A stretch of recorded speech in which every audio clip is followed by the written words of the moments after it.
محمد يا رسول الله محمد يا حبيب الله يا رسول الله يا حبيب الله يا نبي الله محمد. The 2-hour movie called Innocence of Muslims apparently cost $5 million to make. It portrays the life of the Prophet Muhammad and touches on themes of pedophilia and homosexuality.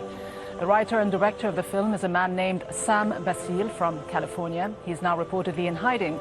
Basil describes himself as an Israeli Jew and told the news agency that Islam is a cancer. The Prophet ﷺ, he told us that none of us believes unless we love him ﷺ more than we love our parents and our children and the whole of mankind. So I ask myself, have we Muslims become like those people in Britain and America that are willing to tolerate the insult to Allah and His messengers and see it as free expression, as comedy, as drama, as entertainment?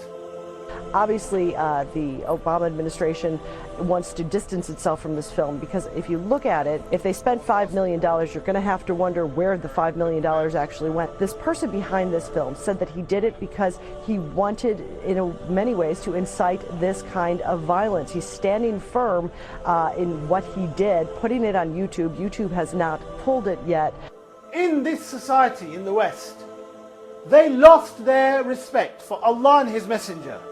And then they complain that they have a broken society. Then they complain that parent is not respected by his child, that no one respects the law. And they don't see the link between that and the disrespect to Allah and His messengers. But this is a man who made this film with these characterizations that are literally the worst that you could make about anybody, specifically targeting the Prophet Muhammad because he did want to see some sort of reaction.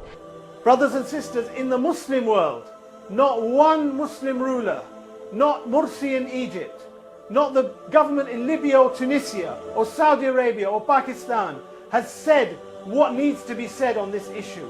Not one of them has cut diplomatic relations with any state that endorses or permits these kind of insults. Not one of them has threatened to stop selling oil or gas to these countries. Not one of them has called for the removal of the troops on the basis of this. This deen of Islam, which demands the protection of the honor of the Prophet ﷺ, was not left to the duty of a few thousand individual Muslim demonstrators. It was the duty of a Muslim government, of an Islamic government. And when there's no Islamic government, it is no surprise that demonstrators, sincere and with hearts full of love for Allah and His Messenger, go out there and do what they do. The last time there was a government on this earth that took that duty seriously was the government of the Uthmani Khilafah more than 80 years ago. I want every single Muslim, inshallah, to condemn insults against the Prophet ﷺ unreservedly as a red line, unacceptable issue for us. I want every single Muslim in the West, inshallah, to carry this message of Islam and to tell people here what great man this man was and to counter the propaganda that we hear. And I want every single Muslim, inshallah, to work hard and call hard for an Islamic state, a Khilafah state, where the Khalifa of the Muslims would be the shield, would be the one who upholds these values on the international stage. Because unless we have that, we are going to see insult after insult after insult again. And that is unacceptable.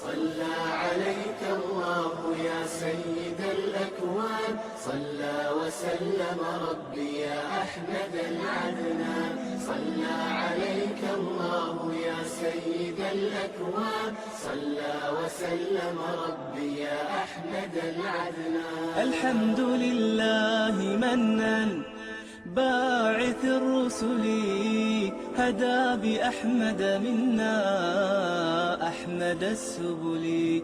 الحمد لله منن باعث الرسل هدى بأحمد منا أحمد السبل.